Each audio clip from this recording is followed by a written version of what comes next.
ডিভোর্সের ১৭ দিন পর রাত সোয়া ৪টার সময় আমার প্রাক্তন স্বামী ফোন করেছিল। তখন আমি ওরই ছবি বুকে জড়িয়ে ৭ মাসের সন্তানের ভবিষ্যৎ চিন্তা করে কাঁদছিলাম। এত রাতে হঠাৎ তার ফোন কল পেয়ে আমি চমকে উঠলাম। ফোনে তখনও সেই প্রিয় নামটাতে তার নাম্বার সেভ করা ছিল। মন না চাইতেও ইতস্ত করে কেন যেন কল রিসিভ করলাম।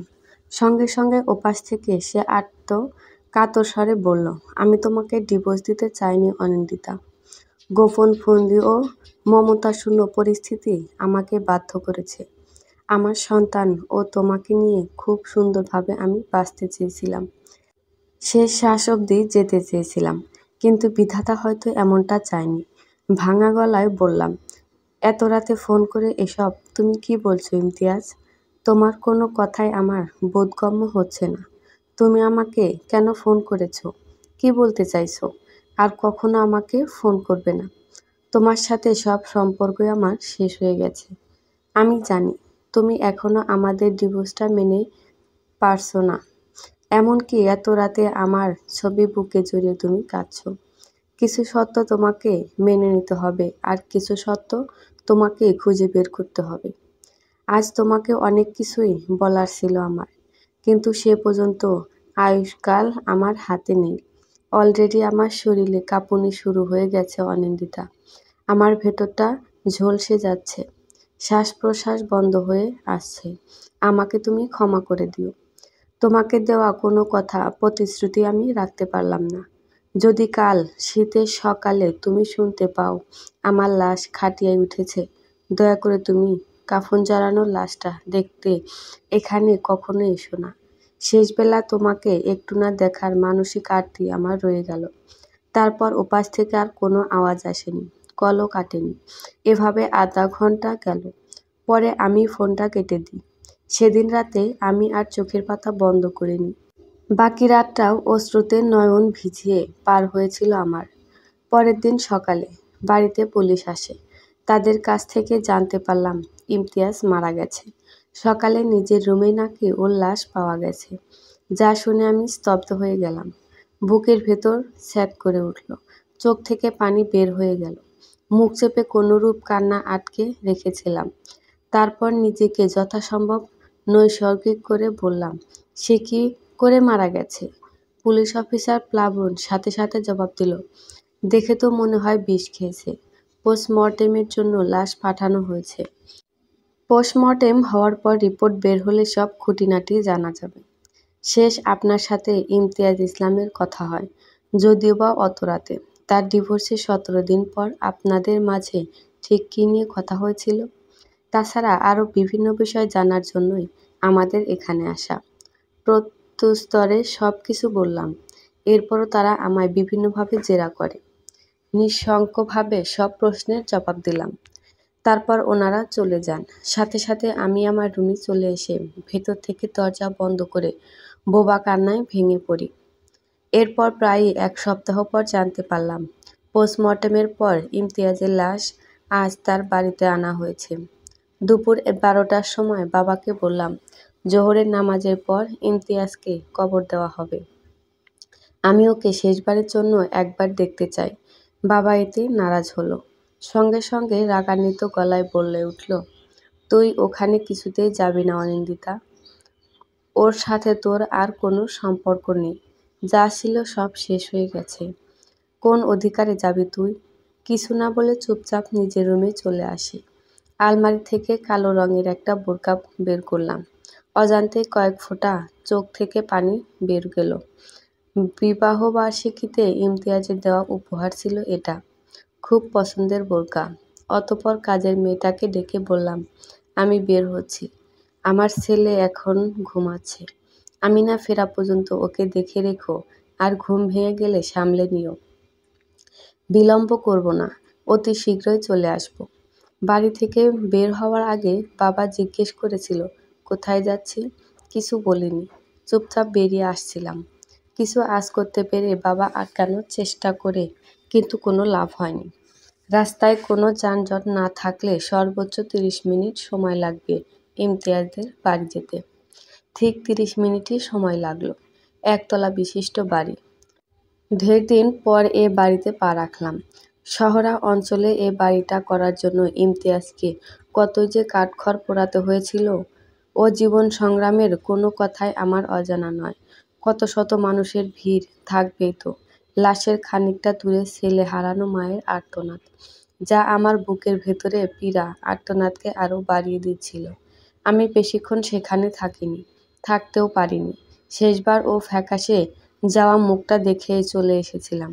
বাড়িতে আসা মাত্রই সবাই ক্রোধ আক্রোশের সম্মুখে পড়তে হয়।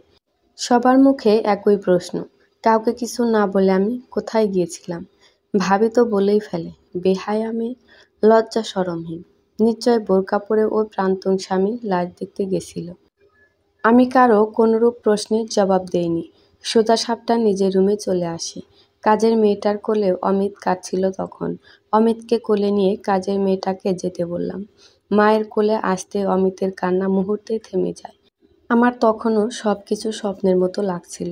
মনে হচ্ছিল এখনো আমি ঘুমের মধ্যেই আছি। একটু পরেই আমার ঘুম ভেঙে যাবে আর আমি চোখ মেলে দেখব ইমতিয়াজের বুকে মাথা রেখে শুয়ে আছি। সে আমাকে শক্ত করে জড়িয়ে ধরে আছে। পারিবারিকভাবেই আমাদের বিয়ে হয়, যদিও শুরুতে ইমতিয়াজের সাথে আমার ঠিকমতো মন মালিন্য হচ্ছিল না। কিন্তু যবে থেকে আমি ওকে বুঝতে শিখি, উপলব্ধি করতে পারি, তখন থেকেই ওর সব কিছুর মায়ায় পড়ে যাই আমি। ওকে আমি ভালোবাসি, খুব ভালোবাসি। আমাদের একে অপরের প্রতি ভালোবাসা, প্রত্যয় এবং সংসার সব কিছুই খুব ভালোভাবে চলছিল। যখন আমার কোলে আলো করে আমাদের সন্তান পৃথিবীতে ভূমিষ্ঠ হলো, তার কিছুটা দিন পরই আমি ইমতিয়াজের মধ্যে অস্বাভাবিক পরিবর্তন লক্ষ্য করি। ওর আচার আচরণ সব কিছুই পাল্টে যেতে থাকে।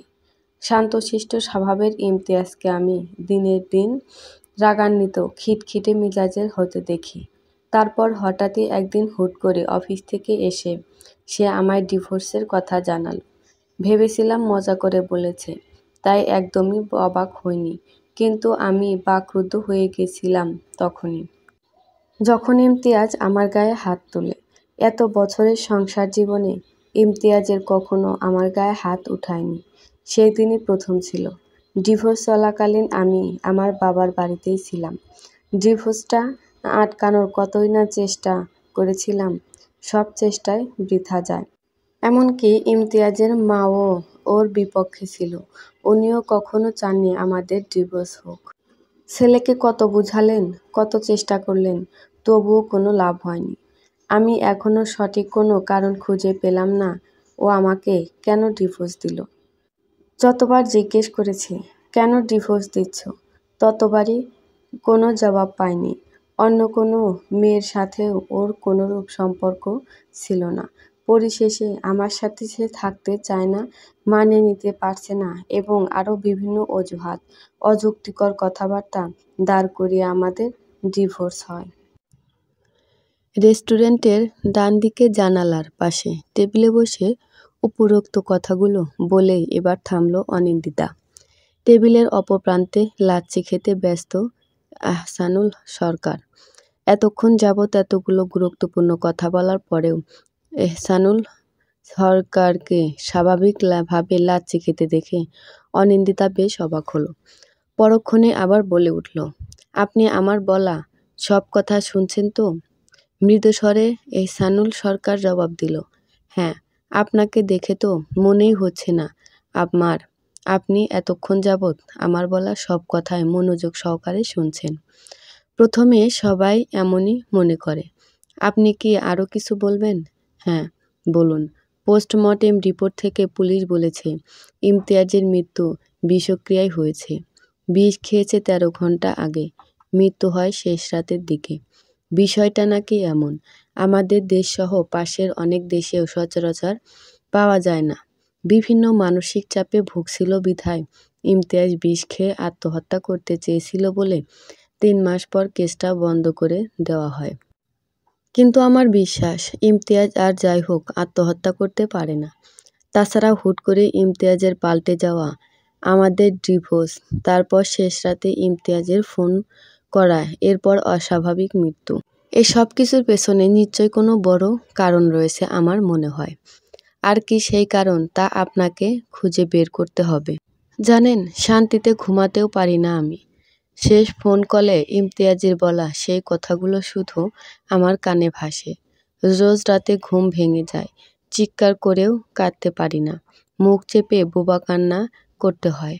আমার দূরের বান্ধবী শান্তা, অর্থাৎ আপনার চাচাতো ভাইয়ের স্ত্রী, ওর মাধ্যমেই আপনার সাথে আজ দেখা করার সুযোগ পেলাম। এর আগে আপনার নামই শুধু শুনেছি, আপনাকে কখনো দেখা হয়নি। আমি আশা করেছি আমাকে আপনি সাহায্য করবেন। ডিভোর্সের পরেও প্রাক্তন স্বামীর প্রতি এত ভালোবাসা প্রথম দেখলাম। আমি আপনাকে সাহায্য করব, বিষয়টা শেষ পর্যন্ত ঘেঁটে দেখব। তবে আমার কিছু শর্ত আছে। কি শর্ত? আপনি আমার সাথে দেখা করেছেন, আমার সাথে কথা বলেছেন। আমি আপনাকে সাহায্য করব, বিষয়টা ঘেঁটে দেখব বলেছি। এসব যেন আর কেউ না জানে। কাউকে জানাবেন না, কোনো কিছু বলবেন না। আপনার পরিবার, আত্মীয়-স্বজন, কাছের কেউ, কাউকে না। নিশ্চিন্ত থাকতে পারেন। আমিও এমন কিছুই বলতে চেয়েছিলাম। আপনি এখন যেতে পারেন। আর যাওয়ার সময় যদি এমন মনে হয় কেউ আপনার পিছু নিচ্ছে, পিছু পিছু আসছে, বা কেউ কিছু জিজ্ঞেস করে, তাহলে কিছু বলবেন না, পাত্তা দিবেন না, চুপচাপ চলে যাবেন। আজ শনিবার, ঠিক 7 দিন পর শনিবার, একই টাইমে একই রেস্টুরেন্টে ডান দিকের এই একই টেবিলের একই সিটে বসে আমি আপনার জন্য অপেক্ষা করব। আর কিছু বলবো না। অনিন্দিতা উঠে দাঁড়ালো, আসি বলে চলে যেতে লাগলো। এহসানুল সরকার ওয়েটারকে ডেকে আরেকটা লাচ্ছি দিতে বলল। সঙ্গে সঙ্গে ওয়েটার লাচ্ছি দিয়ে গেল। পূর্বের ন্যায় এহসানুল সরকার আবার লাচ্ছি খেতে ব্যস্ত হয়ে পড়ল। তবে এবার তার মুখে গভীর একটা ভাব দেখা গেল। বাড়িতে আসার পরপরই অনিন্দিতা আগে তার ছেলেকে কোলে নিয়ে আদর করতে লাগলো। কিছু সময় পর অনিন্দিতার রুমে তার মা, বাবা, ভাইয়া, ভাবি সবাই আসলো। সবাইকে একত্রে দেখে অনিন্দিতা একটু অবাক হলো। কর্কশ গলায় অনিন্দিতার ভাই বলে উঠল, তুই দিন দিন এত নীচ কি করে নামছিস অনিন্দিতা? তোর গয়না লাগতো, তোর ভাবিকে বলতি, নির্দ্বিধায় দিয়ে দিত। চুরি করার কি দরকার ছিল? টাকার প্রয়োজন হয়েছিল, বা আমাকে বলতি। তোর ভাবির গয়না বেচা কি দরকার ছিল?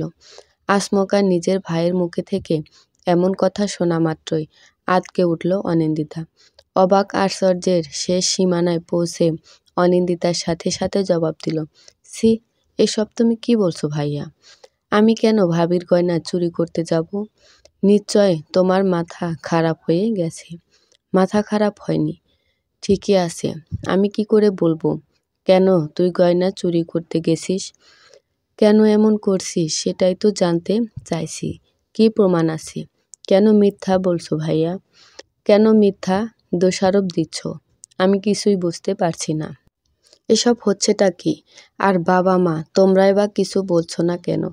তোর কি মনে হয় প্রমাণ ছাড়া শুধু শুধু তোকে আমি একটা মিথ্যা অপবাদ দিয়ে দেব?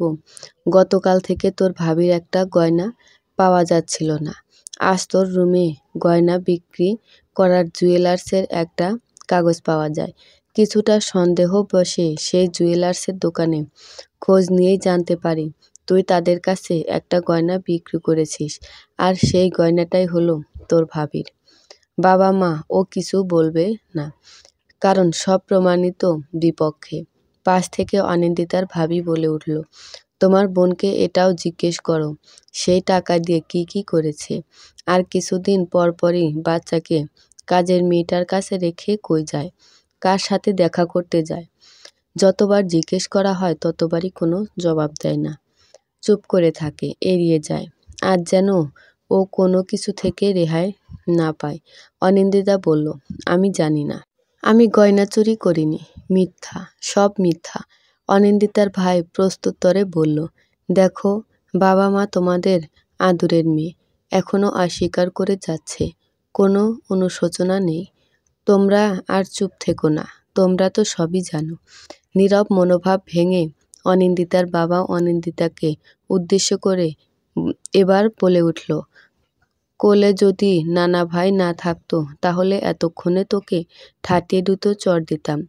যখন থেকে এ বাড়িতে তুই পা রেখেছিস তখন থেকেই একটা না একটা অশান্তি লেগেই আছে। সবশেষে তুই যে এতটাই নিচে নামতে পারিস তা আমি আশা করিনি। কিছু বলবো না, কিছু জিজ্ঞেস করব না, কেন গয়না চুরি করেছিস জানতেও চাইব না। সেই টাকা দিয়ে কি করেছিস তার কৈফিয়তও চাইব না। শুধু একটা কথা বলবো, যত দ্রুত সম্ভব এ বাড়ি থেকে তুই যেখানে খুশি সেখানে চলে যা। কথাগুলো বলেই অনিন্দিতার বাবা রেগে হনহন করে চলে গেল। অনিন্দিতাকে কিছু বলার সুযোগও দিলেন না তিনি। মাকে কিছু বলতে গিয়েও বলতে পারল না। অনিন্দিতার মা ও অনিন্দিতার থেকে মুখ ঘুরিয়ে চলে যান। শেষে অনিন্দিতার ভাই ভাবিও আর কিছু না বলে রুম থেকে বেরিয়ে গেল। যাওয়ার আগে অনিন্দিতার দিকে তার ভাবি কেমন যেন এক অদ্ভুত দৃষ্টিতে তাকায়। মাথায় হাত দিয়ে অনিন্দিতার বিছানায় বসে পড়ে। এদিকে অমিতও কান্না জুড়ে দিয়েছে। অমিতকে কোনো মতে সামলে নিল অনিন্দিতা। হুট করে কি থেকে কি হয়ে গেল কিছুই বুঝতে পারছে না অনিন্দিতা। অনিন্দিতার জীবনে আজ পর্যন্ত অস্বাভাবিক যা কিছু ঘটেছে সব কিছুই হুট করে কোনো কিছুই এখন পর্যন্ত অনিন্দিতা মেনে নিতে পারেনি। সে তো এমন কিছুই করেনি, তাহলে কি করে তার রুমে গয়না বিক্রি করার কাগজটা পাওয়া গেল? মাথা ঝিমঝিম করছে অনিন্দিতার। কিছুই ভেবে পাচ্ছে না সে। পদে পদে এক একজনের এক এক রকম কথা শুনে আজ 4 দিন কেটে গেল অনিন্দিতার। রাত 2টার দিকে অনিন্দিতার ফোন বেজে ওঠে। এহসানুল সরকার ফোন করেছে। সাথে সাথে ফোন রিসিভ করে অনিন্দিতা বলে, কি ব্যাপার, আপনি এত রাতে কেন ফোন করলেন? কিছু কি জানতে পেরেছেন?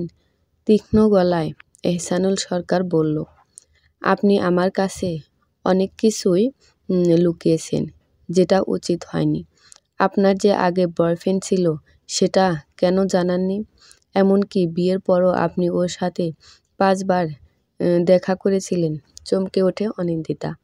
আমতা আমতা করে কিছু বলতে যাবে তার আগে এহসানুল সরকার আবার বলে উঠল, আপনার সেই বয়ফ্রেন্ড কিছুক্ষণ আগে খুন হয়েছে।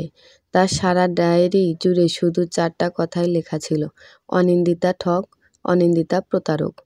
অনিন্দিতা আমাকে ঠকাইছে, অনিন্দিতা আমার সাথে প্রতারণা করছে। তাছাড়া আপনি আরও একটা অনেক বড় ভুল করেছেন, আমাদের মধ্যকার কথাবার্তা পাসকান করে দিয়ে, যেটা আমি ঘুণাক্ষরেও চাইনি। এখন শুধু একের পর এক মৃত্যু, লাশ, নৃশংসতায় দেখতে পারবেন। কথাগুলো বলার পর সঙ্গে সঙ্গে ফোন কেটে দিল এহসানুল সরকার। সাথে সাথে অনিন্দিতা বেশ কয়েকবার এহসানুল সরকারকে ফোন করেছিল, কিন্তু রিসিভ করেনি। অনিন্দিতার কপাল ঘামছে, হাত পা কাঁপছে। কিছু ভাবতে পারছে না, ভাবতেও চাইছে না। 5 মিনিট পর এহসানুল সরকার নিজেই থেকে আবার অনিন্দিতাকে কল করে দ্রুত গলায় বলল, আপনার বাবা কোথায় এখন? দেখুন তো উনি রুমে আছেন কিনা। ওনার প্রাণ সংশয় আছে, ওনাকে অ্যালার্ট করেন। ওনার বেঁচে থাকাটা অনেক জরুরি, ফার্স্ট। উত্তেজিত হয়ে অনিন্দিতা বলল, এসব আপনি কি বলছেন? আমি কিছু বুঝতে পারছি না। এখন কিছু বলার বা বোঝানোর সময় নেই। আপনি শীঘ্রই যান। অনিন্দিতা আর কিছু না বলে দ্রুত বাবার রুমে গেল। ওয়াশরুম, বেলকনি, রুমের কোথাও বাবা নেই। মাকে ডাক দিয়ে জানাতে চাইল, তিনিও কিছু বলতে পারলেন না। ইতিমধ্যে বাসার সবাই জেগে গেছে। বাসার ভেতর কোথাও বাবা নেই। বয়স্ক মানুষ, এত রাতে বাবা কোথায় গেল?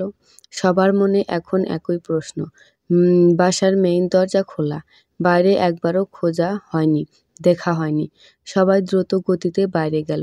অনিন্দিতা চিৎকার করে উঠল। বাসার বাইরের গেটের বাম পাশে বাবা মাটিতে পড়ে আছে। দৌড়ে গিয়ে বাবার শরীর স্পর্শ করল অনিন্দিতা। মুহূর্তেই আঁতকে উঠল সে। বাবার সারা শরীর ঠান্ডা হয়ে আছে। নির্বাক হয়ে বসে পড়ল অনিন্দিতা। মুখের ভাষা যেন হারিয়ে যাচ্ছে তার। কিছুই বলছে না। অনিন্দিতার পরে এবার তার ভাই বাবার শরীর স্পর্শ করল। সাথে সাথে সে চমকে উঠল। নিঃশ্বাস চলছে কিনা চেক করতে অনিন্দিতার ভাইয়ের যেন সারাল শরীর শিউরে উঠল। পাশ থেকে অনিন্দিতার মা উত্তেজিত হয়ে বলল, তোর বাবার কি হয়েছে রে? সারা শরীর এমন ঠান্ডা হয়ে আছে কেন? জলদি তোর বাবাকে তোল, হাসপাতালে নিয়ে যেতে হবে। এখন এত কিছু ভাবার সময় নাই। তোরা ভাই বোন এমন চুপ হয়ে আছিস কেন?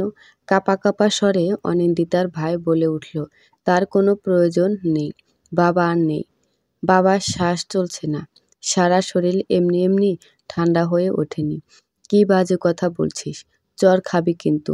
অনিন্দিতার ভাই এবার চোখে জল এনে বলল, না মা, বাজে কথা বলছি না, বাবা আর সত্যিই নেই। সঙ্গে সঙ্গে অনিন্দিতার ভাইয়ের গালে ঠাস করে একটা চড় দিয়ে অনিন্দিতার মা বললেন, তুই কি ডাক্তার হয়েছিস যে বলে দিচ্ছিস তোর বাবা আর বেঁচে নেই? অনিন্দিতার মা আর কিছু বলতে পারল না, মাথা চক্কর দিয়ে ওঠে। অল্প কিছুক্ষণের মধ্যেই তিনি সেন্সলেস হয়ে যান। সবাই একত্রে ধরাধরি করে অনিন্দিতার মাকে রুমে নিয়ে আসে। অনিন্দিতার ভাবিকে সেখানে রেখে তারা দুজন আবার বাসার বাইরে বাবার লাশের পাশে এসে দাঁড়ালো। অনিন্দিতার ভাই পুলিশকে ফোন করে দ্রুত আসতে বলেছে। থানা অতটাও দূরে নয়, আসতে বেশ একটা সময় লাগবে না বোধ হয়। অনিন্দিতার মনে এই মুহূর্তে আতঙ্ক বিরাজ করেছে। বাবার লাশের পাশে মুখ চেপে কাঁদছে সে। এবারের হুট করে ঘটা বিষয়টাও সে আরও মানতে পারছে না। কোথা থেকে কি হলো, কি হচ্ছে, পরবর্তীতে কি হবে, কোনো কিছুই বুঝতে পারছে না অনিন্দিতা। আচমকা অনিন্দিতার ভাই বলে উঠল, আমার মাথাতে কিছু ঢুকছে না। বাবা এত রাতে বাসার বাইরে কি করছে? কেন এলো? নিশ্চয় এটা খুন। বাবাকে কেউ খুন করেছে, কিন্তু কেন খুন করা হলো? তারা কে? এর পিছনে কারা জড়িত বা কে আছে? যাই ভাবি না কেন, ফলাফল শূন্যই। তুই এত রাতে আমাদের সবার ঘুম ভাঙিয়েছিস। বাবা ঘরে নেই, তোর মাধ্যমেই জানা। আচ্ছা অনিন্দিতা, তুই কি আগে থেকে কিছু জানতিস?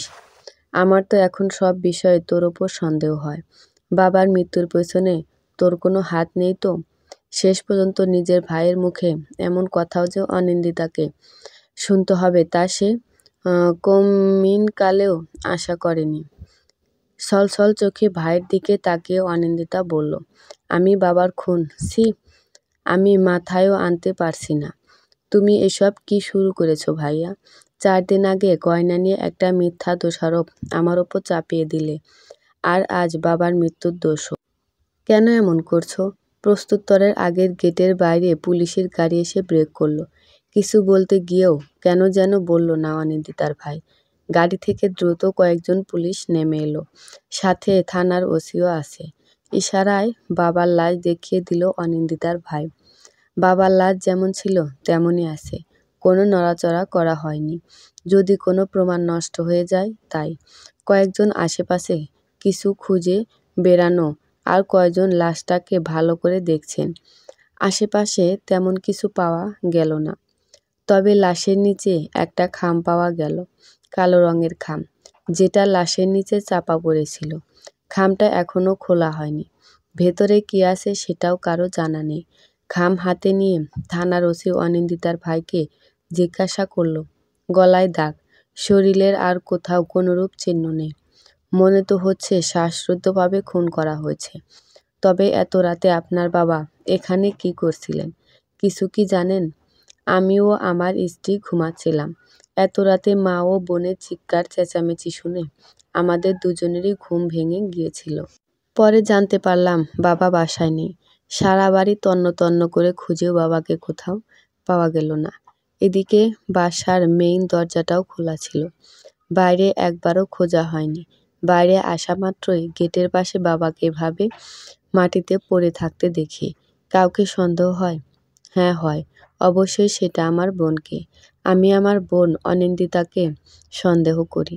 ওকে আপনারা নিয়ে গিয়ে জিজ্ঞাসাবাদ করতে পারেন। ভাইয়ের মুখে এমন কথা শুনে অনিন্দিতার চোখ দুটো বড় বড় হয়ে গেল। কিছু বলতে যাবেই মাত্র তার আগে কেউ একজন ভেতরে প্রবেশ করতে করতে গম্ভীর গলায় বলে উঠল, জিজ্ঞাসাবাদ তো আপনাকে করা উচিত। গলার স্বরটা এহসানুল সরকারের। এহসানুল সরকারকে দেখে অনিন্দিতা একটু সংকোচমুক্ত হলো। এক মুহূর্তে বাহির থেকে অপরিচিত কারো উপস্থিত দেখে থানার ওসি নিজেই আগে প্রশ্ন করে বসলেন, কে আপনি? একটা কার্ড বের করে দেখানোর পর এহসানুল সরকার বললেন, আমি এহসানুল সরকার, গোয়েন্দা শাখার একজন পুলিশ অফিসার। চোখে না দেখলেও ও নাম বোধহয় শুনেছেন। অনেকটা অবাক হয়ে থানার ওসি গলার কণ্ঠস্বর নরম করলে বলল, আপনি শুনব না কেন? অবশ্যই আপনার নাম শুনেছি আমি। কিন্তু আপনি এই মুহূর্তে এখানে কি করছেন? এত কিছু বলতে চাইছি না। অনিন্দিতার বাবার প্রাণ সংশয়ে রয়েছে। সেটা আমি এত রাতে ফোন করে ওকে জানিয়েছি। তা উনি কি বেঁচে আছেন? না। লাশের আশেপাশে কোনো কিছু পাওয়া গেছে? হাতে থাকা কালো রঙের খামটা এগিয়ে দিয়ে থানার ওসি বলল, এই খাম ছাড়া আর কিছু পাওয়া যায়নি। দ্রুতই ওসির হাত থেকে এহসানুল সরকার খামটা নিল। পূর্ব পরিচিত খাম। খামটা খুলেই তিনি একটা চিঠি বের করলেন। যে চিঠিতে লেখা ছিল, পাপের পরিমাণ সর্বোচ্চ সীমানায় পৌঁছে গিয়েছিল। জীবনের শেষ পাপটা আজ করার কথা ছিল। যার পর সব ছেড়ে ছুড়ে মহান হতে চেয়েছিল, কিন্তু তার আগেই ওপরে তার সব পাপের হিসাব দিতে চলে গেল। শেরু ভাই চিঠিটা সবাই একটু শোনার মতো করেই পড়েছিলেন এহসানুল সরকার। যার পরপরই খামসহ চিঠিটা মুঠিবদ্ধ করে ছুঁড়ে ফেলে দিয়ে তিনি বললেন, এই চিঠি দিয়ে কিছু হবে না, কিছু পাওয়াও যাবে না। আতঙ্কিত গলায় থানার ওসি বলল, এটা কি সেই শেরু ভাইয়ের খাম? এহসানুল সরকার গম্ভীর গলায় জবাব দিল, হ্যাঁ। আপনি লাশটাকে মর্গে পাঠানোর ব্যবস্থা করুন। এই খুনের পেছনে শুধু একজনেরই হাত আছে, সেটা হলো শেরু ভাই। এতক্ষণ যাবৎ নিশ্চুপ থাকলেও এবার চুপ থাকল না অনিন্দিতা। চোখের জল মুছে অসহায় দৃষ্টিতে এহসানুল সরকারের দিকে তাকিয়ে বলল, শেরু ভাইকে? সে আমার বাবাকে কেন খুন করলো? আমার বাবার কি এমন দোষ ছিল? এসব কি? একের পর এক আমি আর কিছু নিতে পারছি না। সাথে সাথে অনিন্দিতার ভাইও এহসানুল সরকারের উদ্দেশ্যে বলে উঠল, আমিও জানতে চাইছি। খানিকটা মুচকি হেসে অনিন্দিতার ভাইয়ের কথার জবাবে এহসানুল সরকার বলল, কেন, আপনি কি কিছুই জানেন না? এত সাধু সাজছেন কেন? আজ তো আপনারও আপনার বাবাকে খুন করার কথা। কত শুকনো প্ল্যানিং করা রাখা। আপনার কথাতেই তো আপনার বাবা এত রাতে বাসার বাইরে বের হয়েছিল। আপনার তো খুশি হওয়া উচিত, আপনার কাজটা অন্য কেউ করে দিয়েছে। মাঝখানে আমি পড়ে গেলাম অপ্রীতিকর অবস্থায়। আপনার বাবা তার ঘনিষ্ঠ বন্ধুর একমাত্র ছেলে ইমন অর্থাৎ অনিন্দিতার এক্স বয়ফ্রেন্ডকে কেন খুন করালো সেটা ওনার নিজের মুখ থেকে জানা হলো না। অনিন্দিতার ভাই চমকে উঠল। মুখে আর কোনো কথা ফুটছে না। স্তব্ধ হয়ে দাঁড়িয়ে আছে। পা দুটো তার একটু একটু কাঁপছে। এত কিছু হবে মোটেও আশা করেনি সে। হতভম্ব হয়ে অনিন্দিতার এহসানুল সরকারকে বলল, আপনি ভুল বলছেন। আমি কিছু বিশ্বাস করতে পারছি না। আমার মাথা চক্কর দিয়ে উঠছে। আমি জাস্ট আর কিছু নিতে পারছি না। আমার বাবাকে শেরু ভাই নামক লোকটা কেন খুন করলো সেটা তো এখন পর্যন্ত জানতে পারলাম না। এরপর আপনি বলছেন ভাইয়াও আজ বাবাকে খুন করার কথা ছিল, কিন্তু কেন? আর সবশেষে বললেন ইমনের মৃত্যুর পিছনেও আমার বাবার জড়িত। কি এসব? কিছুই বুঝে উঠতে পারছি না। এহসানুল সরকার প্রত্যুত্তরে বলল, শেরু ভাই হলো একজন খুনি, জেল থেকে পালিয়ে যাওয়া একজন আসামি। যা গল্প শুরু হয় প্রায় ২ বছর আগে। নিখুঁতভাবে খুন, কালো রঙের খাম দিয়ে কাউকে সতর্ক করা, কারো খুন হওয়ার কারণ লেখা, সুন্দর হ্যান্ড রাইটিং, বুদ্ধি, বিচক্ষণতা সবকিছুই দুর্দান্ত। এমনকি ওর ফাঁসির রায়ও বের হয়ে গেছিল। ফাঁসির দিন আমি ওখানে উপস্থিত ছিলাম না। সেটাই আমার জীবনে এই পর্যন্ত করা সবচেয়ে বড় একটা ভুল। সবকিছু যেন নাটকীয় ছিল, আগে থেকে করা, সাজানো গোছানো, পূর্ব পরিকল্পিত ষড়যন্ত্র। মহাচক্রান্ত ছিল সে অনেক কাহিনী। আমার আগের কেসটাতেও আচমকা এসে এভাবে হস্তক্ষেপ করেছিল। দেখা পেয়েছিলাম প্রায় ২ বছর পর। শেষ দিনাজপুর থেকে গ্রেফতারও হয়েছিল, কিন্তু সেই পূর্বের ন্যায় যে যেন জেল থেকে বের হয়ে যায়। আজ পর্যন্ত ওর হাতে খুন হওয়া কেউই নিরপরাধ ছিল না। তাদের প্রত্যেকেরই কোনো না কোনো অন্যায়, অনাচার, অপরাধ করেছিল বা সেই সবের সাথে যুক্ত ছিল। ও কখন কোথায় কিভাবে কার সাথে জড়িয়ে পড়বে সেটা কেউ জানে না। সে নিজেও বোধ হয় জানে না আপনার বাবার কিছু অবৈধ ব্যবসা আছে। সেই ব্যবসা শুরু করেছিলেন একজনের প্রাণ কেড়ে। শেষেও একজনের প্রাণ কেড়েই করতে চাইছিলেন, কিন্তু হলো না। তাছাড়া বিভিন্ন খারাপ চক্রের সাথে জড়িত তো আছেনই। অনিন্দিতা বলল, আমি কিছু মানতে পারছি না, সহ্যও করতে পারছি না। আমার বাবা কিসের অবৈধ ব্যবসা করত? সেই ব্যবসা কাকে খুন করে শুরু করেছিল, আর কাকেই বা খুন করে শেষ করতে চেয়েছিল? কিছু সত্য মেনে নিতে হবে, আর কিছু জিনিস না চাইলেও সহ্য করতে হবে। আপনার বাবার অবৈধ ব্যবসার কোনো অভাব নেই, তবে উনি কাকে খুন করে শুরু করেছিলেন আর কাকেই বা খুন করে শেষ করতে চেয়েছিলেন সেটা আমার অজানা।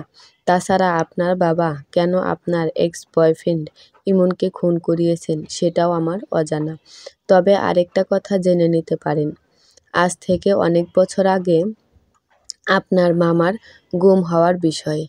গুম হওয়ার ৮ দিন পর তার লাশ পাওয়া যায়, তাকে খুন করা হয়। সেটা তো জানেনই, কিন্তু সেই খুনের পিছনে কে আছে তাও আপনারা কেউই জানেন না। আপনার মামার খুন হওয়ার একটাই কারণ ছিল, ওনার দোষ ছিল উনি আপনার বাবাকে পরনারীর সাথে অন্তরঙ্গ মুহূর্তে দেখে ফেলেছিলেন। আশা করছি বুঝতে পারছেন, আপনার বাবা এতটাও ভালো মানুষ ছিলেন না। অনিন্দিতা স্তব্ধ হয়ে গেল। কিছু বলার মতো মুখে কোনো শব্দই তৈরি হচ্ছে না এখন। তবুও আমতা আমতা করে কোনো মতে বলে ফেলল, আর ভাইয়া কেন তাহলে বাবাকে খুন করতে চাইল? জানি না। এটা সহ আরও অনেক বিষয় এখনও ক্লিয়ার হয়নি, তবে শীঘ্রই সব কিছু ঝাপসা থেকে পরিষ্কার হবে।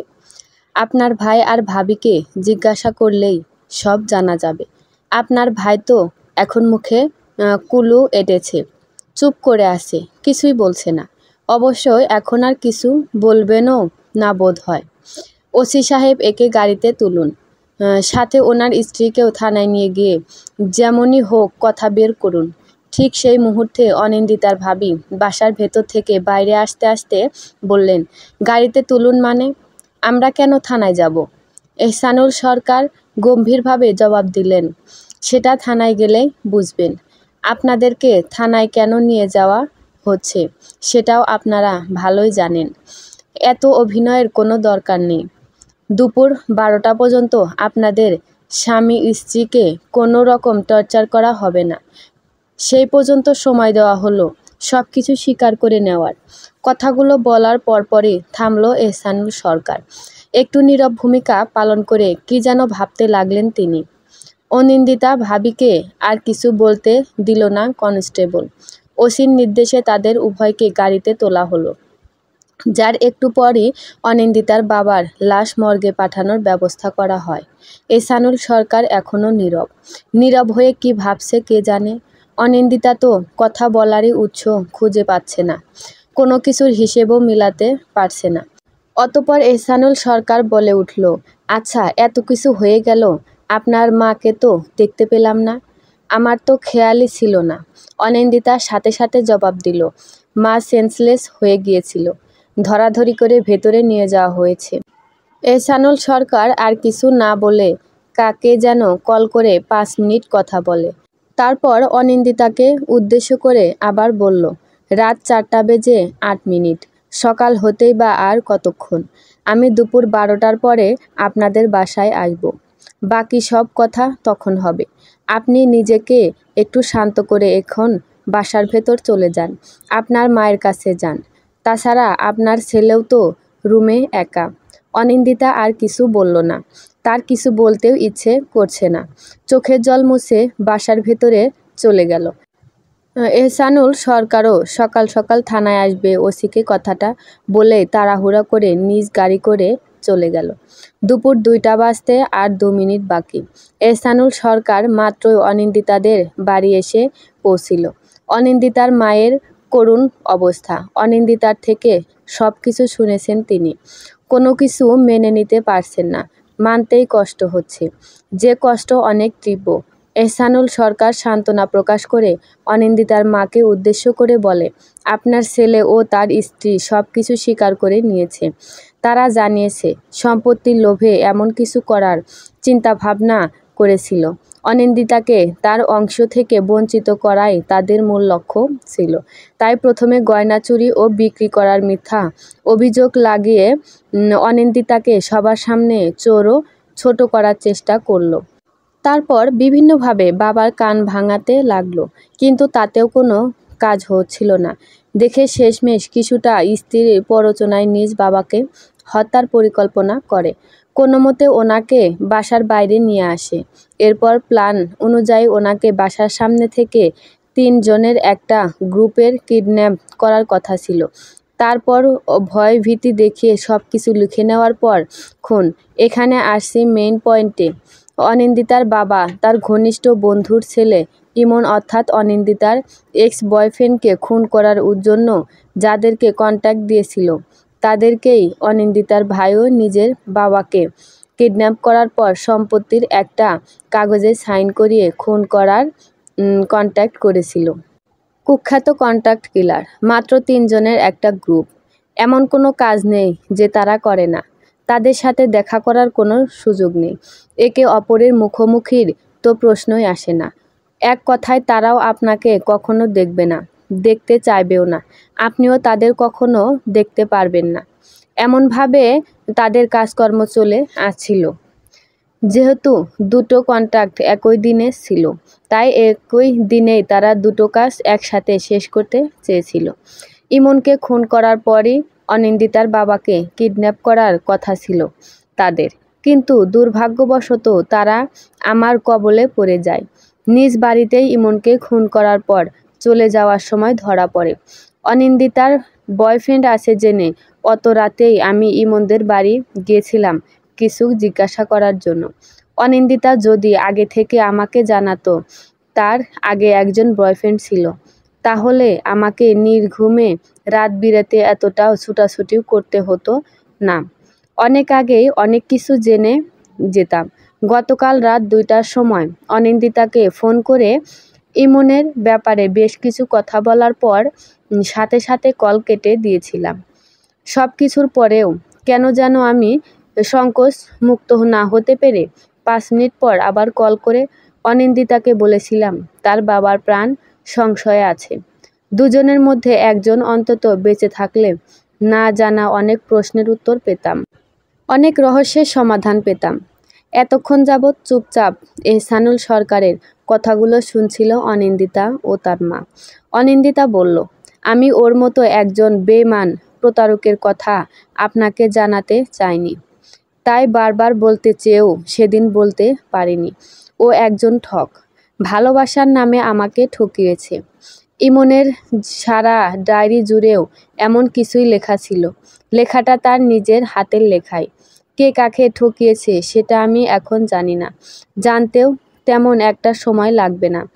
আমি আপনাকে সেদিন রেস্টুরেন্টে বারবার বলেছিলাম আমাদের মধ্যকার কথাবার্তা যেন আর কেউ না জানে, কিন্তু আমি শিওর আপনি সেগুলো পাসকান করেছেন। আমি শুধু আমার পরিবারের সবাইকে জানিয়েছিলাম। সবাই অনেক বাজে কথা, কটু কথা শোনাচ্ছিল, তাই সহ্য করতে না পেরে রাগের বশে বলে দিয়েছিলাম। ভুল করেছেন। আপনার পরিবার থেকেই সেটা আরও 5 কান হয়েছে। তাৎক্ষণিক তার কান অবধিও চলে যায়, যেটা আমি ঘুণাক্ষরেও চাইনি। জানি না শেরু ভাই এরপর কোথায় কখন কি করবে। মাসের পর মাস, তারপর বছর ওর পিছে হায়নার মতো পড়ে আছি। ওকে গ্রেফতার করার আর একটা সুযোগ পাওয়া গেল। এখন আসছি ইমতিয়াজের ব্যাপারটায়। ইমতিয়াজের কেসটা 3 মাস পর এমনি বন্ধ হয়ে যায়নি। যথেষ্ট টাকা খাইয়ে বন্ধ করে দেওয়া হয়েছে, যার পেছনে আছে আপনার এক্স বয়ফ্রেন্ড ইমন। তাছাড়া ইমতিয়াজ মারা যাওয়ার 13 ঘন্টার আগে নিজের মায়ের হাতে বানানো ঠান্ডা শরবত খেয়েছিল। শরবতেই ওই বিষটা মেশানো ছিল। এহসানুল সরকারকে আর কিছু বলতে না দিয়ে অনিন্দিতা সঙ্গে সঙ্গে বলল, তার মানে ইমতিয়াজের মাই ইমতিয়াজকে না, তাহলে আপনার বাবার অবৈধ কিছু ব্যবসার মধ্যে একটা হলো ফার্মেসি, যত সব অবৈধ ওষুধের কারসাজি।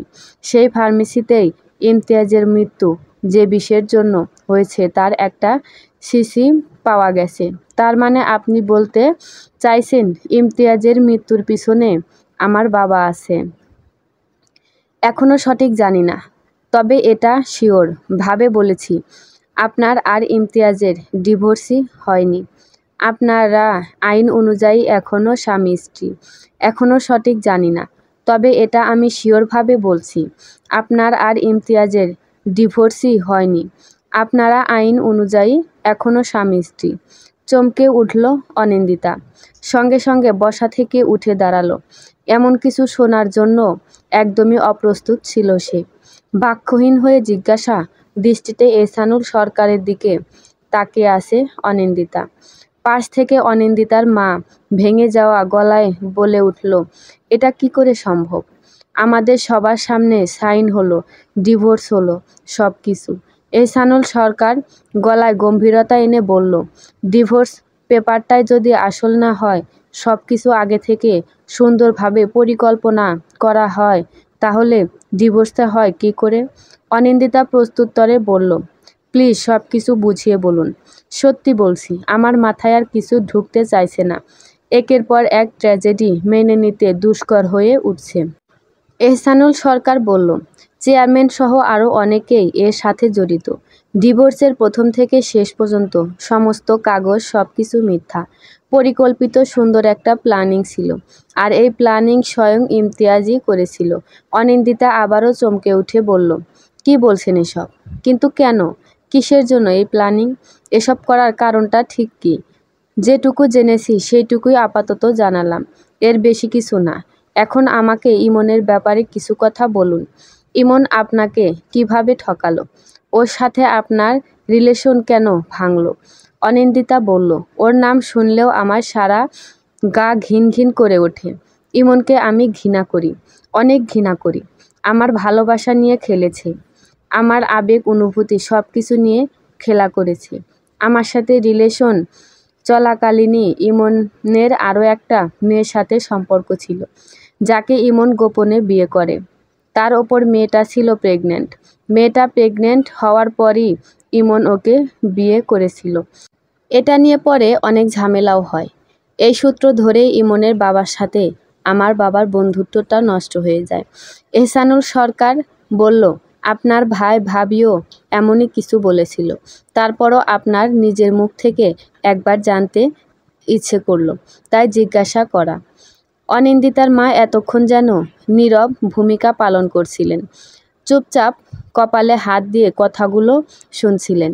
নীরব মনোভাব ভেঙে তিনি বলে উঠলেন, আমার মেয়ে যা বলেছে সব সত্য। ওই ছেলেটার চরিত্র ভালো ছিল না। অনিন্দিতার সঙ্গে বিয়ের কথাবার্তা চলাকালীন সময় ওর কর্ম ফাঁস হয়। এহসানুল সরকার কিছু বললেন না। গম্ভীর হয়ে তিনি কি যেন ভাবতে লাগলেন। অনিন্দিতার মা খানিকটা সময় চুপ থেকে সঙ্গে সঙ্গে আবার বলে উঠলেন, আচ্ছা, অনিন্দিতার বাবা যে অবৈধ ব্যবসা ছিল তা কি আমার ছেলে বা তার বউ জানতো? অনিন্দিতার মায়ের কথায় প্রস্তুতরে এহসানুল সরকার বলল, না, তারা সম্পত্তির মধ্যে সীমাবদ্ধ ছিল। লোভ বড়ই মারাত্মক একটা জিনিস। তাছাড়া এখন অনিন্দিতার বাবা ও তার ভাইয়ের রুম সার্চ করা অনেক প্রয়োজন। আমাকে তাদের রুমগুলো দেখিয়ে দিন। অনিন্দিতা বলল, আপনি আমার সাথে চলুন, আমি রুমগুলো দেখিয়ে দিচ্ছি। এহসানুল সরকার অনিন্দিতার পিছু পিছু গেল। সর্বপ্রথম অনিন্দিতার ভাইয়ের রুমটা ভালো করে চেক করলেন। সেখানে সন্দেহজনক কিছু পাওয়া গেল না। এরপর অনিন্দিতার বাবার রুমে গেলেন। সারা রুমের জিনিসপত্র এদিক ওদিক করার পর এখানেও তেমন কিছু পেলেন না। শেষমেশ এক প্রকার হতাশ হয়েই রুম থেকে বেরিয়ে যাওয়ার সময় কি মনে করে যেন তিনি একবার অনিন্দিতার বাবার বালিশের কভারের ভেতর চেক করেন। সেখানে কালো রঙের একটা খাম পাওয়া যায়।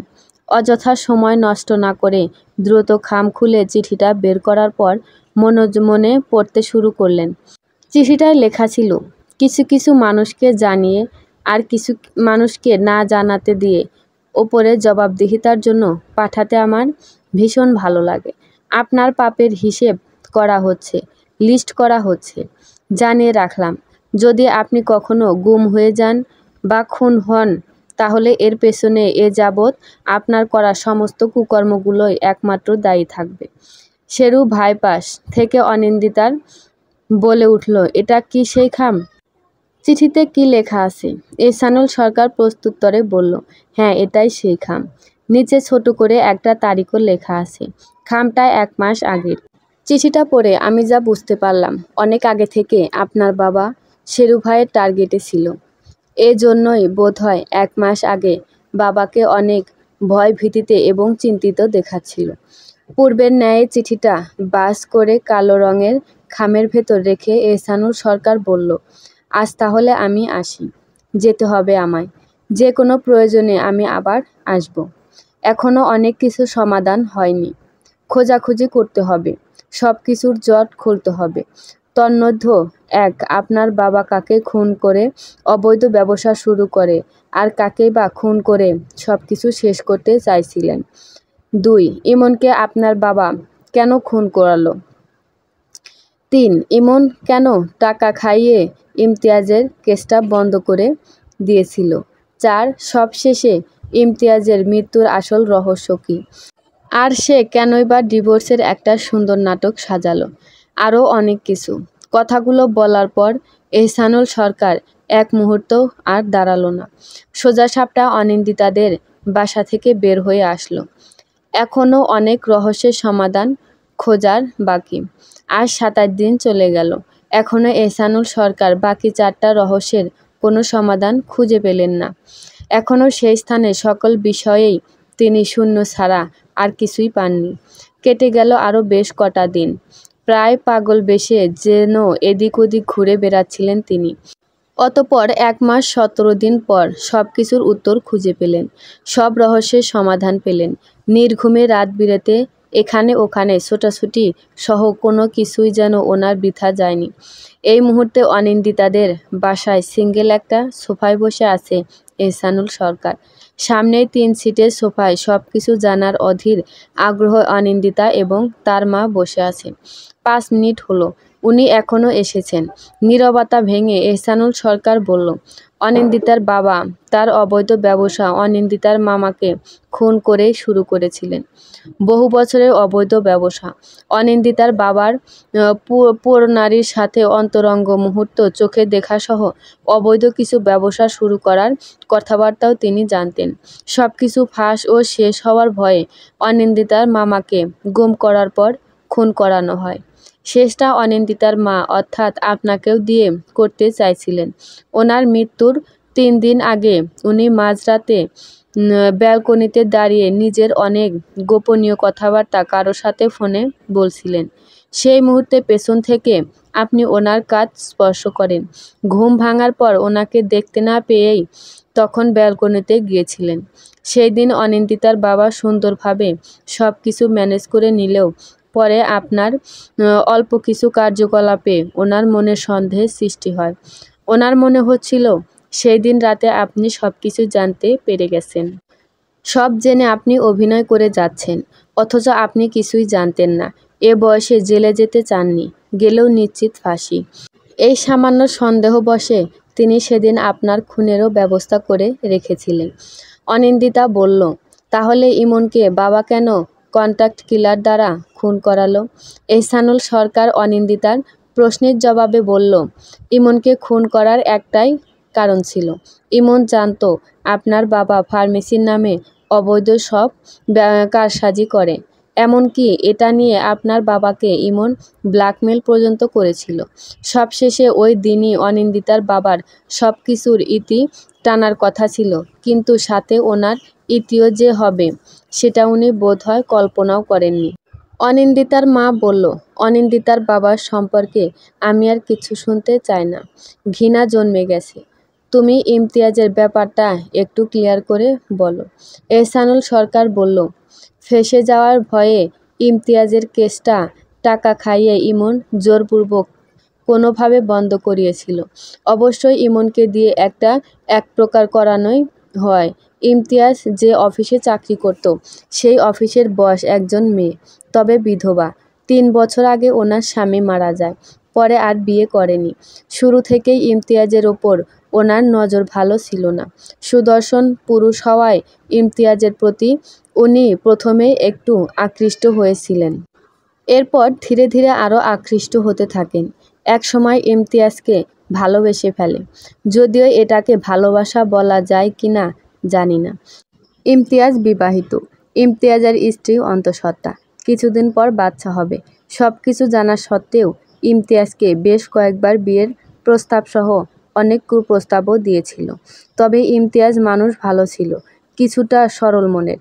নিজ স্ত্রীর প্রতি ছিল তার অফুরন্ত ভালোবাসা। রাবেয়া চৌধুরী কোনো প্রস্তাবেই সে রাজি হয়নি। একদিন অফিস ছুটি হওয়ার পরেও বিভিন্ন কাজের অজুহাত দিয়ে ইমতিয়াজকে আটকে রাখা হয়। সেই দিনই মনে মনে চাকরি ছেড়ে দেওয়ার সিদ্ধান্ত নিল সে। কিন্তু আর হলো না। সেদিন ছল করে ইমতিয়াজকে নেশাজাতীয় কিছু খাওয়ানো হয়, যার পর নিজের সাথে অন্তরঙ্গ ভিডিও কিছু ছবি ফোনে ধারণ করে পরবর্তীতে ইমতিয়াজকে ব্ল্যাকমেল করা হয়। তাই মন চাইলেও আর চাকরিটা ছাড়তে পারল না ইমতিয়াজ। কিন্তু তারপরও রাবেয়া চৌধুরীর সম্পূর্ণ হাতের মুঠোয় যেন কিছুতেই আসছিল না ইমতিয়াজ। ইমতিয়াজকে নিজের করে পাওয়ার প্রবল লালসায় শেষমেশ শীর্ষ এক কন্ট্রাক্ট কিলার দ্বারা অনিন্দিতা এবং তার সন্তান উভয়কে খুন করার ভয় ও হুমকি ধমকিটা রাবেয়া চৌধুরীর অনেক কাজে লেগে যায়। ধীরে ধীরে ইমতিয়াজ সব দিক থেকে অদৃশ্য শিকলে বাঁধা পড়ে যায়। রাবেয়া চৌধুরীর সম্পূর্ণ হাতের মুঠোয় চলে আসে। রাবেয়া চৌধুরীর কথা অনুযায়ী সেদিন অফিস থেকে হুট করে ফিরে ইমতিয়াজ তোমাকে ডিভোর্সের কথা জানালো। তাছাড়া ইমতিয়াজের হাতে তখন কোনো অপশন ছিল না। পরিস্থিতি বুঝে চাইলেও পুলিশ বা কারো সাহায্য নিতে পারেনি, কাউকে বলতেও পারেনি। সব দিক থেকে ইমতিয়াজ নিরুপায় ছিল। ডিভোর্সটা না হওয়া পর্যন্ত দৃষ্টিবন্দী ছিল। কিন্তু তাই বলে ইমতিয়াজ এত সহজেও হার স্বীকার করে নেয়নি। তাই তো সেও অনেক ভেবেচিন্তে ডিভোর্স নিয়ে একটা পরিকল্পনা করলো। প্রতিটি ধাপে ধাপে একাই প্ল্যানিং সাজালো। সব কিছু ঠিক ছিল। 17 তারিখ, আজ থেকে 3 বছর আগে পরপুরুষে আকৃষ্ট হয়ে নিজের স্বামীকে খুন করাসহ রাবেয়া চৌধুরীর বিরুদ্ধে আরও অনেক প্রমাণই ইমতিয়াজের হাতে আসলো। তার প্ল্যানিং অনুযায়ী পরের দিন 18 তারিখ রাবেয়া চৌধুরীর সব কিছু ফাঁস করার কথা ছিল, কিন্তু কিছু অসাবধানতা ও ভুলের জন্য ইমতিয়াজের সমস্ত প্ল্যানিং সম্পর্কে রাবেয়া চৌধুরী জেনে গিয়েছিল, যা ইমতিয়াজ ঘুণাক্ষরেও টের পায়নি। এহসানুল সরকার এইবার একটু থেমে অনিন্দিতাকে উদ্দেশ্য করে আবার বলে উঠল, 17 তারিখ অর্থাৎ সেই দিন কাজের মেয়েটার সাহায্যে ইমতিয়াজের ঠান্ডা শরবতে সেই বিষটা মেশানো হয়, যার 13 ঘন্টা পর ইমতিয়াজের মৃত্যু হয়। মৃত্যুর পূর্বে আপনার সাথে কথা বলার আগে রাবেয়া চৌধুরীর সঙ্গে ইমতিয়াজের কথা হয়েছিল। অবশ্য রাবেয়া চৌধুরীর ফোন কলেই অত রাতে ইমতিয়াজের ঘুম ভেঙেছিল। তার সাথে কথা বলার 2 মিনিট পরে বিষের প্রতিক্রিয়াটা তৎক্ষণাৎ শুরু হয়। রুমের দরজা বাহির থেকে বন্ধ করা ছিল। অন্যদিকে ইমতিয়াজের মা ছিল গভীর নিদ্রায়। কাজের মেয়েটা আড়ালে পানির সাথে ঘুমের ঔষধ মিশিয়ে দিয়েছিল।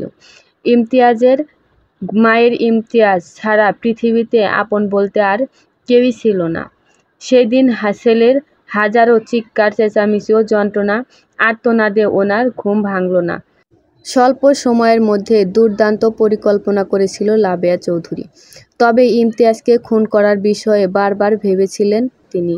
অনিন্দিতা নিজেকে বহু কষ্টে সামলে নিলে বলল, তাহলে ইমনের এখানে কী ভূমিকা ছিল? এহসানুল সরকার বলল, ইমনের ভূমিকাও কিছু গুরুত্বপূর্ণ স্টেপে আছে। কারণ বেকার ইমনকে অফিসের সবচেয়ে বড় পজিশনে চাকরি দেওয়ার প্রবল স্পৃহা দেখিয়েই আপনার বাবা ফার্মেসি থেকে প্রথমে এই বিষটা আনিয়েছিল। তারপর ইমতিয়াজদের বাসার কাজের মেয়েটাকে মোটা অঙ্কের টাকা দিয়ে কাজটা করানো সহ সব কিছুই ইমনকে দিয়ে করিয়েছে। শুরুতে ইমন নাচক করে দিলেও পর মুহূর্তে ঠিকই রাজি হয়ে গিয়েছিল। শেষে রাবেয়া চৌধুরীর কথাতেই তার কাছ থেকে মোটা অঙ্কের যথেষ্ট পরিমাণ টাকা নিয়ে পুলিশকে ঘুষ দিয়ে ইমতিয়াজের কেসটা কোনো একটা অজুহাত দাঁড় করিয়ে বন্ধ করালো। বলতে গেলে ইমন ও প্রায়ই সব কিছুই জানতো। তাছাড়া ইমতিয়াজের করা ডিভোর্সের ওই প্ল্যানিংয়ের সাথে যারা যারা জড়িত ছিল তাদের প্রত্যেককেই অনেক আগেই টাকা দিয়ে মুখ বন্ধ করে দেওয়া হয়। সেই সাথে রাবেয়া চৌধুরীর বিরুদ্ধে ইমতিয়াজের জমা করা সমস্ত প্রমাণও কত আগেই ভ্যানিশ হয়ে যায়। সব কিছু শোনার পর অনিন্দিতা কি বলবে ভাষা খুঁজে পাচ্ছিল না। অনিন্দিতার মা তো অনেক আগেই থেকে ভাষা হারিয়ে চুপ করে আছেন। এভাবে কিছুক্ষণ পিনপতন নীরবতা চলল। হঠাৎ অনিন্দিতা বলল, ইমতিয়াজের বাসার কাজের মেয়েটা এখন কোথায়? সব কিছুর জন্য যে মহিলা দায়ী সে এখন কোথায়? তাদের গ্রেফতার করা হয়েছে তো? এহসানুল সরকার গম্ভীরভাবে উত্তর দিল, কাজের মেয়েটাকে গ্রেফতার করা হয়েছে। হ্যাঁ, একটুর জন্য তার প্রাণটা বাঁচল বলে, কিন্তু রাবেয়া চৌধুরীকে গ্রেফতার করতে পারেনি। সে মারা গেছে। আমি পৌঁছানোর আগেই শেরু ভাই সেখানে পৌঁছে গেছিল। ভালোই হয়েছে, ওর মতো নিকৃষ্ট মহিলার মরাই উচিত। আমার সব কিছু শেষ করে দিয়েছে। খানিকক্ষণ চুপ থেকে এহসানুল সরকার বলল, আর একটা কথা বলতে ভুলে গিয়েছিলাম। ইমনের সারা ডায়েরি জুড়ে অনিন্দিতা ঠক, অনিন্দিতা প্রতারক, অনিন্দিতা আমাকে ঠকাইছে, অনিন্দিতা আমার সাথে প্রতারণা করেছে। এই লেখাগুলোর বিষয়ে এই কথাগুলো রাবেয়া চৌধুরীর কথাতেই ইমন তার সারা ডায়েরিতে লিখেছিল। জানি না কেন। অনিন্দিতার মা চোখের জল মুছে এবার বলে উঠল, তোমাকে অনেক ধন্যবাদ। আমার মেয়েকে তুমি সাহায্য না করলে এত কিছু কখনোই জানতে পারতাম না। সেই সাথে এত সত্ত্বেও কখনো সামনে আসতো না, কখনোই বোধহয় প্রকাশ হতো না। চোখে টলমল করতে থাকা জল মুছে অনিন্দিতা বলল, আপনাকে কিছু বলার ভাষা আমার নেই। সবশেষে আপনাকে অসংখ্য ধন্যবাদ।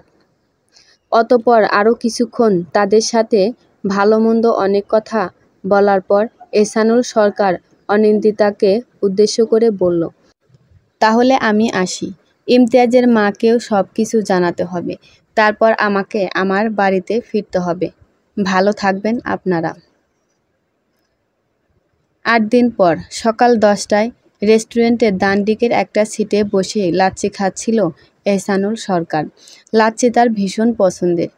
সেই মুহূর্তে তার ফোন বেজে উঠল। অপরিচিত নাম্বার। ফোন রিসিভ করে বললেন, কে? ওপাশ থেকে কেউ গম্ভীর কণ্ঠে বলল, আমি শেরু ভাই। চিনে গেছেন? তুমি আমার আশেপাশে থাকলেও আমি বুঝতে পারি, অনুভব করতে পারি। প্রথমেই বলেছি, ট্র্যাকিং করার কোনো চেষ্টা করবেন না, কোনো লাভ হবে না। তুমি কি এতটাই বোকা? এমন কেন কাজ করবে? কি সেটা আমি জানি। কেন ফোন করেছো এটা বলো। আপনি একটা ভুল ধারণা মনের মধ্যে পোষণ করে আছেন, যেটা ভাঙার জন্যই ফোন করা। কিসের ভুল ধারণা? আপনি মনে করেন আপনি যেসব কেসের সাথে জড়ান আমিও সেই সবে জড়িয়ে পড়ি। কথাটা ভুল। আমি কখন, কোথায়, কিভাবে, কার সাথে জড়াবো সেটা কেউ জানে না, কেউ জানবেও না। মাঝে মধ্যে অনেক কিছু কাকতালীয় হয়ে যায়। তবে আপনার সাথে চোর পুলিশের খেলা খেলতে আমার একটু বেশিই ভালো লাগে, অন্যরকম লাগে। জানি না সেটা কেন। এহসানুল সরকার মৃদু স্বরে বলল, মাঝে মাঝে তোমার জন্য আমার অনেক কষ্ট হয়। তোমার নিদারুণ ভাগ্যকে খুব দোষ দিতে ইচ্ছে হয়।